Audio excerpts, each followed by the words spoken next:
guys, it's manager Kylie, and in today's video I'm going to go through all the rules of women's lacrosse.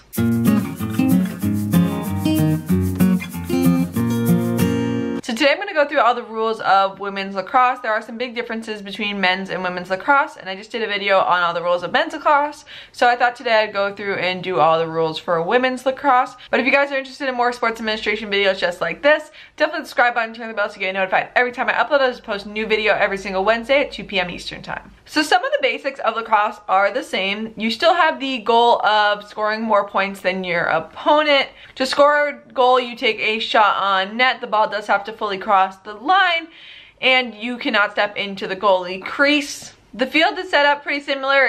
The net is 6 feet by 6 feet. The goalie crease is 18 feet.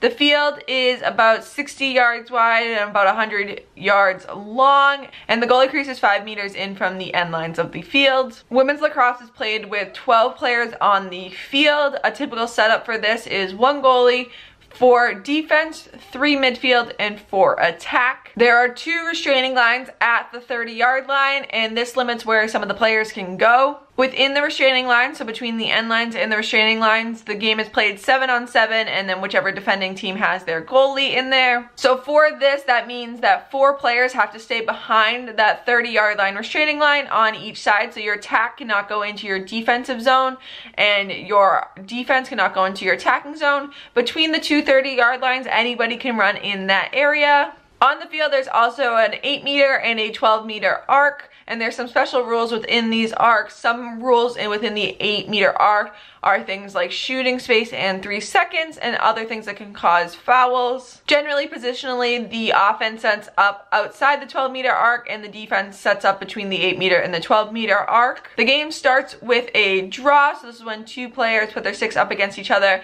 and they flick the ball up in the air, and then your 3 midfielders go and fight to try to get that ball, and once a team gains possessions, then your attack and defense can come in and help to run a play, whether that is on offense or defense. When a draw happens, it happens both at the beginning of the game and after each goal. Your attack and your defense do line up on their respective restraining lines. And one other rule is if the ball is shot at the goalie and the goalie saves it, the goalie has 10 seconds to get the ball out of the goalie crease. If nobody's on them after that 10 seconds, they can step out and try to throw it outside the goalie crease, but they have 10 seconds to get that ball outside of the crease. Now, a big difference between men's and women's lacrosse is contact. So in men's lacrosse, there's a lot more ability to check a player and create contact with a player, but they also do wear a lot more protective equipment. Women's lacrosse usually only have some sort of eyewear on and a mouthpiece. You don't have helmets and pads like men's lacrosse has. So there are 2 different types of fouls. There are minor fouls and major fouls. A minor foul causes the player that commits the foul to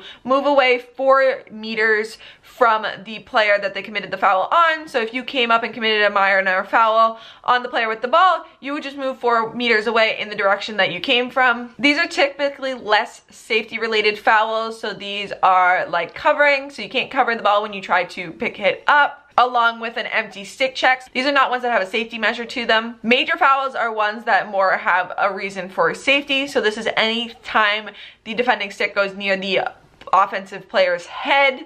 So if you even just wave your stick over their head, you have to be careful with that because that can be a major foul. These are types of unsafe play, and there's 2 different ways that this can be imposed.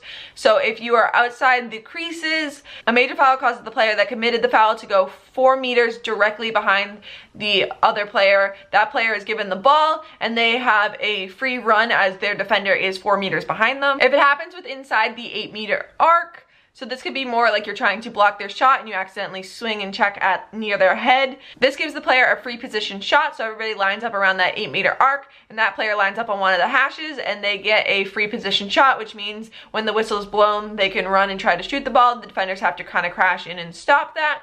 So it just gives them an advantage if you commit one of those major fouls with inside the arc. Now those are just some of the basic rules of women's lacrosse. If you have any questions, definitely leave them in the comments down below. If you're interested in learning the rules for men's lacrosse, I will have that video linked at the end, along with a playlist with rules for many different sports. But I hope you guys enjoyed watching this video. If there's any other sports you want to see this for, definitely let me know in the comments down below as well. And I will see you guys next Wednesday.